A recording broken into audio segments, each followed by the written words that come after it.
I'm Dallas Dickinson, Director of Production on Star Wars The Old Republic, the new story-driven MMO from BioWare and LucasArts. Today I'll be guiding you through the opening minutes of the Eternity Vault, a high-level multi-party operation involving an ancient prison that's been uncovered on the remote world of Belsavis. Inside this prison, a terrible evil has broken free that now threatens both the Republic and the Empire. At level 50 in the game, whichever side you're on, you'll be dispatched to deal with this threat. Today, we'll be watching the first part of the experience from the Imperial perspective, beginning with the conversation with General Thredoldt.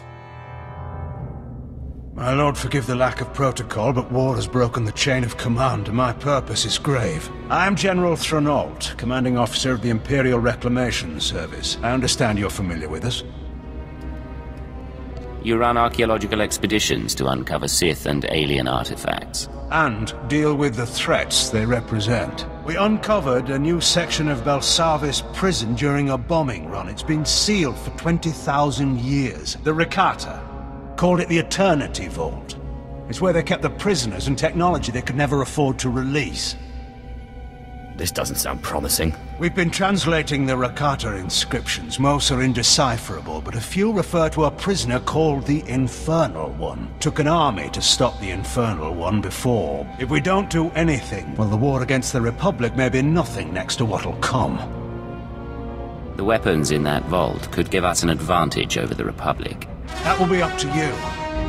General Thredoldt has briefed our group on the situation, and our heroes know what they have to do.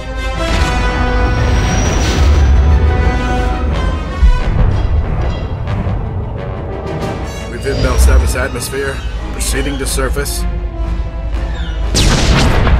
All hands prepare for enemy fire. The Eternity Vault defenses are active. Coming into Belsavis' atmosphere, the Imperial ship has come under fire from the prison turrets and is going down.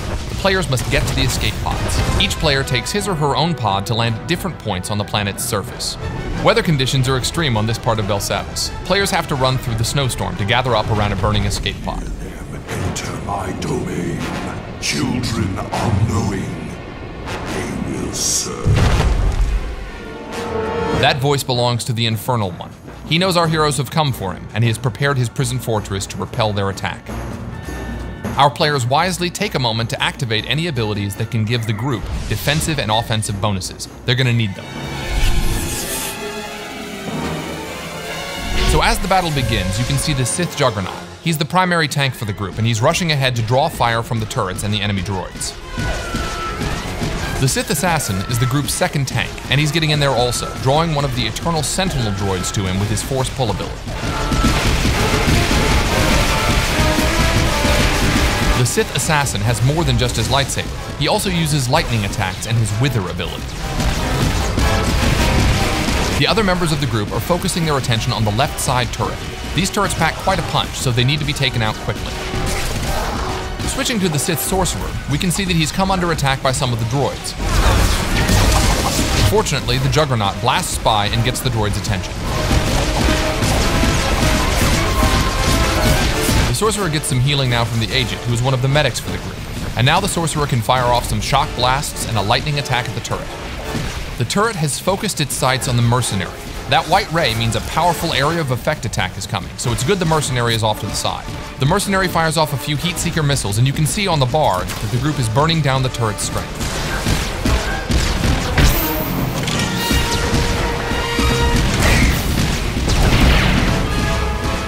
The majority of the group is now focused on taking out the remaining droids, while off in the distance, the Sith Marauder works on weakening that second turret. Here we see the power tech use his retractable blade on one of the droids, but even as one falls, more are coming in. You can see the Sorcerer here unleashing Force Storm, a wide area of effect attack to damage as many droids as possible.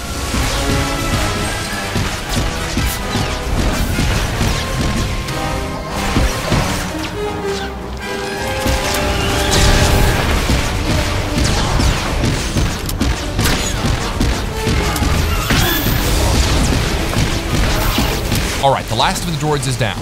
Now they've just got to deal with that second turret.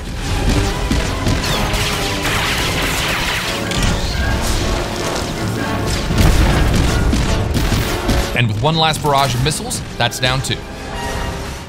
My finest creation, machine of machines. Metal enemies welded together, an allied toward Before they enter the Eternity Vault, the Infernal One has another surprise for the group. This is going to be a harder fight. The Sith Juggernaut force charges in to kick things off. We switch perspectives to the Operative, who's already firing off some heals. Note that he's got larger icons to show group members' health, front and center. A nice UI option for medics. So far, so good. The Juggernaut and Assassin are keeping the droid's attention while the others lay down damage from range. The Annihilation droid has laid down a sweep there to blast back the group members who were standing too close. Now here's where it gets complicated. When the droid starts firing off those swarms of missiles, that's deadly. Fortunately, the group knows this, and you can see them taking cover behind the destroyed turret. So most of the group is hiding, but the Juggernaut and Assassin are actually able to withstand this kind of firepower, so they're just charging right back in.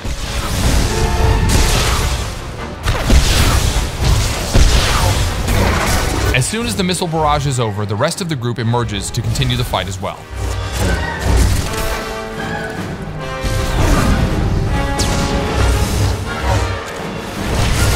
We switch to the Sith Sorcerer, who keeps his distance and keeps a steady flow of lightning streaming out to weaken the droid.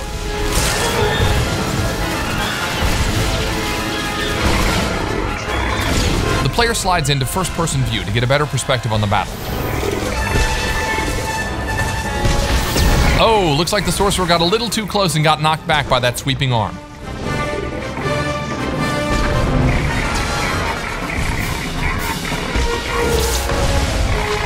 Now the droid is beginning another bombardment with his rockets. This time the group doesn't hide, however, and instead collapses in and keeps fighting. It's critical here that the healers use area of effect heals on the entire group. Even so, that's a lot of damage very quickly and the Marauder goes down. Luckily, the second Sorcerer, skilled in healing, has reanimation, which revives downed group members even in the midst of battle.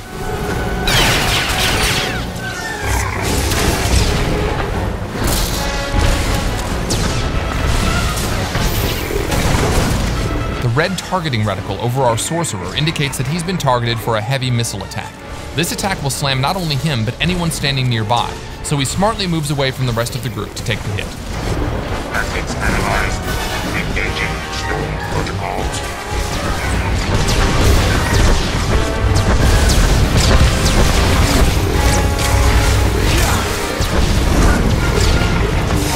Ouch! Another swing from the Annihilation droid's cannon sends the Juggernaut flying. He won't stay down long though. Running back, he uses Force Charge to leap into the fray.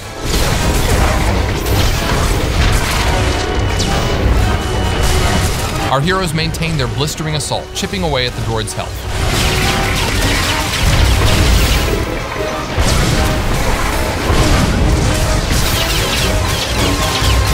Methods analyzed. Engaging stone protocols.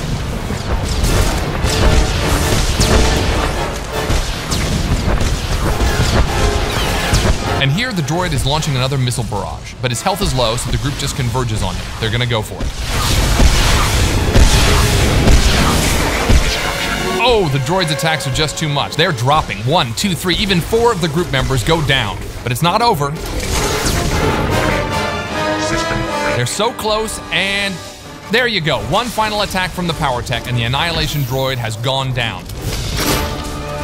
So that was just a small part of the larger Eternity Vault operation. We hope it's given you a good feel for what playing through the operation will be like for you and your friends. Thanks for watching.